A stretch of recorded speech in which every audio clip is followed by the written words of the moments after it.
everyone, welcome back to my channel. My name is Faith Oladapo, and today's discussion is going to be about express entry. What is express entry?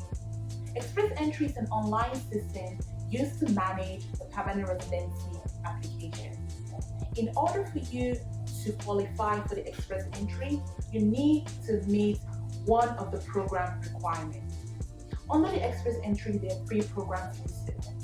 One is the Federal Skilled Worker Program, the second is the Canadian Experience Class, and the third is the Federal Skilled Trade Program. This video is just going to focus about the Federal Skilled Worker Program.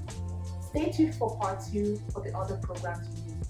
For the Federal Skilled Worker Program, this program is designed for foreign workers or foreign individuals who are interested in immigrating to Canada as a permanent resident. In order to qualify for the Federal Skilled Worker Program, I've actually divided it into 5 sections. So number 1 section is your age. Your age is a requirement needed for you to apply for the Federal Skilled Worker Program. The older you get, the more points you will not get for your age. The younger you are, the more points you'll be able to claim for your age. Education is also the second factor needed to apply for the Federal Skilled Worker Program.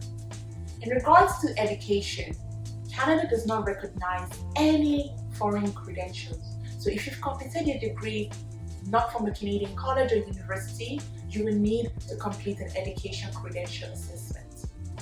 In order to complete this, you will need to contact the school you completed your degree from, and you'll be sending it to the board in Canada.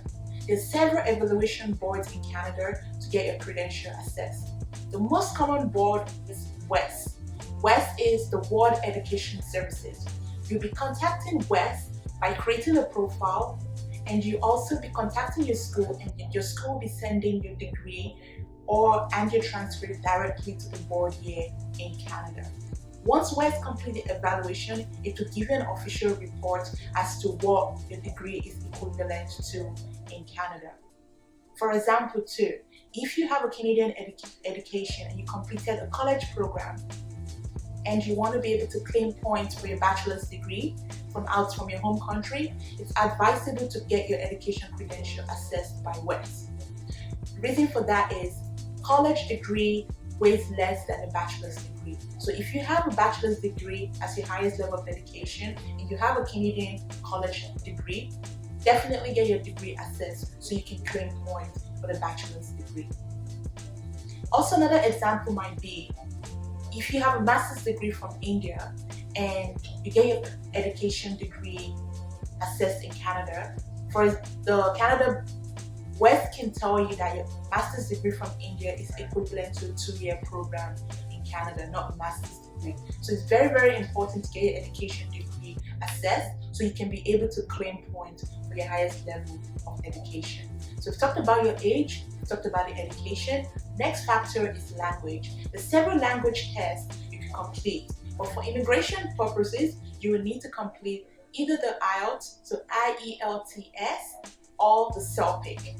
The IELTS test, you'll be completing the general, not the academic, so the general test. And for the 𝐶ELPIC too, the only different countries that offers this test. The 𝐶ELPIC is usually computer-based exam. For your language test, the minimum score you need to be aiming for is a CLB 7.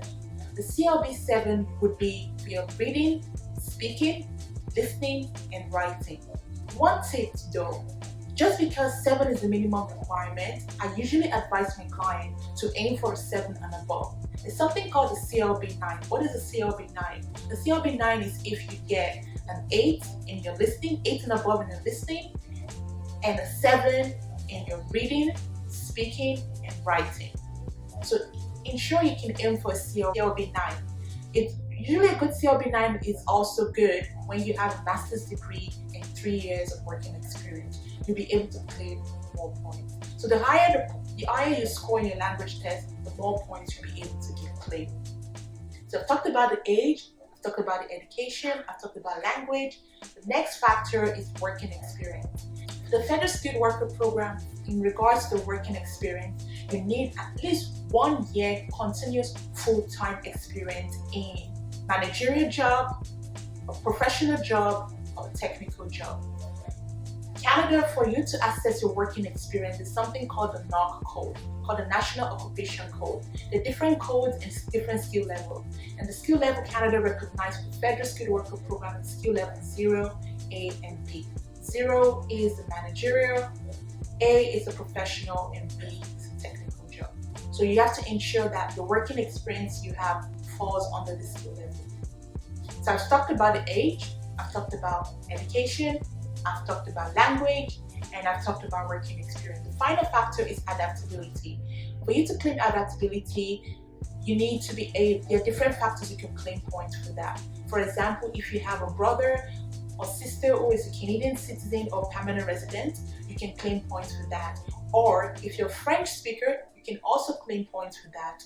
Or if you have a job offer, a genuine job offer, you can definitely claim points for that. There are also other factors on the adaptability too, but these are the 3 common factors you can claim points for.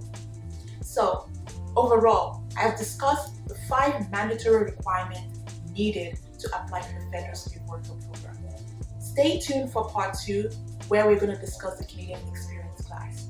Thank you guys for watching the video. Feel free to subscribe, like our video, and also turn off your post notification.